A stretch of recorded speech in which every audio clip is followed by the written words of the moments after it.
Go. I'm going to be reading from my book from chapter 15, which tackles being a woman in South Africa. It sets first the preamble that our constitution is a constitution that engenders equal rights. But with those equal rights, we are still struggling as women. I write, there are certainly other struggles that I believe are less conspicuous, but are there nonetheless. It is for that reason that Women's Day or Women's Month, as it has become, calls for debates and conversations.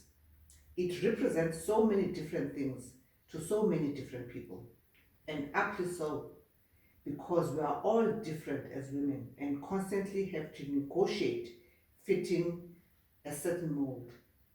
Some believe that women in South Africa should aspire to have careers, husbands, and children, and be able to accord equal attention to all of them, basically aspire to superwomanhood.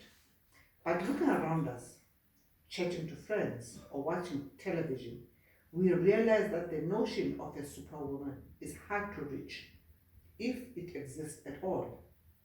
There are those who believe that to be a woman in South Africa, 25 years into the democratic dispensation, you need to set your sights on the highest peak of your career, climb that professional ladder, and stay grounded in the knowledge that you are phenomenal all on your own and do not need anyone, especially men.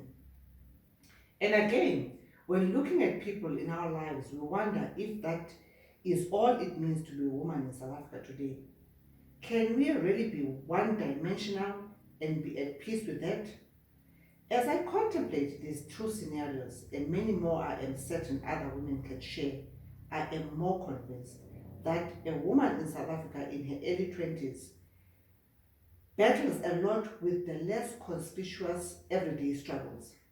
Struggles that burden this woman with carrying forward the principles and values of the women who marched heroically to the union buildings and those who paved the way in the workplace.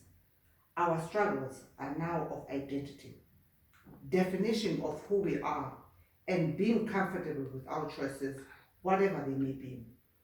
For me, I have brought it down to choice, which means living truthfully. I choose to be who I want to be. Do I want do what I like and define myself any way I like. And I understand that it is my fundamental right to do so. And on some days, those choices are struggles I battle with, but they are my own struggles.